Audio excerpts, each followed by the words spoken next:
Welcome to bird media. నేను వైష్ణవి. దేశంలోని metro నగరాల్లో ఒక విమానాశ్రయం నిర్మించాలంటే దశాబ్దాలు పడుతున్న టైం ఇది. మరి ఇలాంటి కాలంలో విశాఖపట్నం సమీపంలోని భోగాపురంలో అంతర్జాతీయ విమానాశ్రయం 2 ఏళ్లలోనే పూర్తవటం అంటే ఇప్పుడు దేశవ్యాప్తంగా చర్చనీయాంశంగా మారింది. అయితే ముంబైలో 2వ విమానాశ్రయం పూర్తి కావడానికి 25 ఏళ్లకు పైగానే సమయం పట్టిన విషయం మనకి తెలుసు. అదే బెంగళూరులో 2వ ఎయిర్పోర్ట్ కోసం 10 ఏళ్లుగా స్థల అన్వేషణ ఇప్పటికీ కొనసాగుతూనే ఉంది.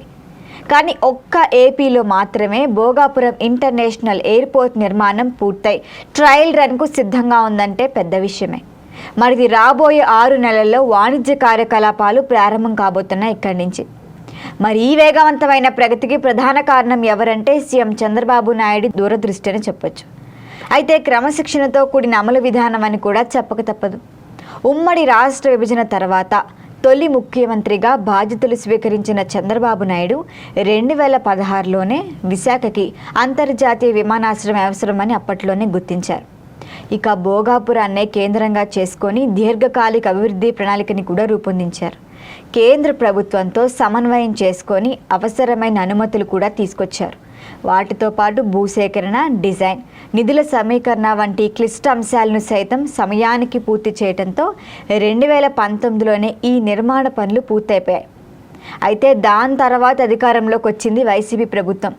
వైసీపీ రావడంతోనే ఈ ప్రాజెక్ట్ అవసరం లేదు అన్నట్లుగా పూర్తిగా పక్కన పెట్టింది. 2023లో దానికి మరొకసారి శంకుస్థాపన కూడా చేశారు. కానీ ఆ పనులు మాత్రం ముందుకు సాగలేదు, నిలిచిపోయాయి. ఇక 2024లో తిరిగి కూటమి ప్రభుత్వం అధికారంలోకి వచ్చింది. వచ్చిన వెంటనే చంద్రబాబు నాయుడు భోగాపురం ఎయిర్పోర్ట్ను అత్యంత ప్రాధాన్యత గల ప్రాజెక్టుగా గుర్తించారు. ఇక అధికార యంత్రాంగాన్ని యుద్ధ ప్రాతిపదికన రంగంలోకి దించి పనులను కూడా వేగవంతం చేశారు. ఫలితంగా కేవలం 1.5 ఏడాది వ్యవధిలోనే అత్యున్నత ప్రమాణాలతో అంతర్జాతీయ విమానాశ్రయం నిర్మాణం పూర్తయింది. మరిది దేశంలోనే అరుదైన రికార్డుగా నిలుస్తోంది. ఇక చంద్రబాబు ముందు చూపుతోనే ఇది మొదటి ఉదాహరణ కాదు. ఉమ్మడి రాష్ట్రంలో శంషాబాద్లో గ్రీన్ ఫీల్డ్ అంతర్జాతీయ విమానాశ్రయాన్ని ప్రణాళిక చేసిన నాయకుడు కూడా ఆయనే. అప్పట్లో అంత పెద్ద విమానాశ్రయం అవసరమా అంటూ అప్పట్లో తీవ్ర విమర్శలు వచ్చాయి. అయినప్పటికీ వాటిని పట్టించుకోకుండా కేంద్రంతోనే ఆయన నేరుగా చర్చలు జరిపి అనుమతులు కూడా సాధించారు. ప్రభుత్వం మారినా కూడా ఆయన రూపొందించిన ప్రణాళిక ప్రకారమే శంషాబాద్ ఎయిర్పోర్ట్ నిర్మాణం అయితే కొనసాగింది. నేడు హైదరాబాద్కు మరొక విమానాశ్రయం అనే అవసరం కూడా లేకుండా పోయింది. ఇది నిలబడటం ఆయన విజన్కు నిదర్శనం. ఇక మాజీ రాష్ట్రపతి అబ్దుల్ కలాం చెప్పినట్లుగా కల కనాలి, దాన్ని సాధించాలి అనే సిద్ధాంతాన్ని ఆచరణలో పెట్టే నాయకుడు మాత్రం చంద్రబాబు నాయుడే. భవిష్యత్ అవసరాలు ముందుగానే అంచనా వేస్తారు ఆయన.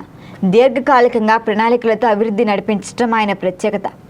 ఇప్పుడు భోగాపురం అంతర్జాతీయ విమానాశ్రయం ఆయన ఖాతాలో 2వ గ్రీన్ ఫీల్డ్ ఎయిర్పోర్ట్గా నిలిచింది. ప్రస్తుత వేగాన్ని చూస్తే రాబోయే రోజుల్లో అమరావతి, తిరుపతి ప్రాంతాలు కూడా గ్రీన్ ఫీల్డ్ విమానాశ్రయాలు సాకారమయ్యే అవకాశాలు స్పష్టంగా కనిపిస్తున్నాయి. మరి ఏపీ భవిష్యత్ అభివృద్ధికి కీలక మైల్ రాయిగా చెప్పొచ్చు. మరి మీరేమంటారు? మీ ఒపీనియన్ని కామెంట్ చేయండి. చూస్తూనే ఉండండి బర్డ్ మీడియా.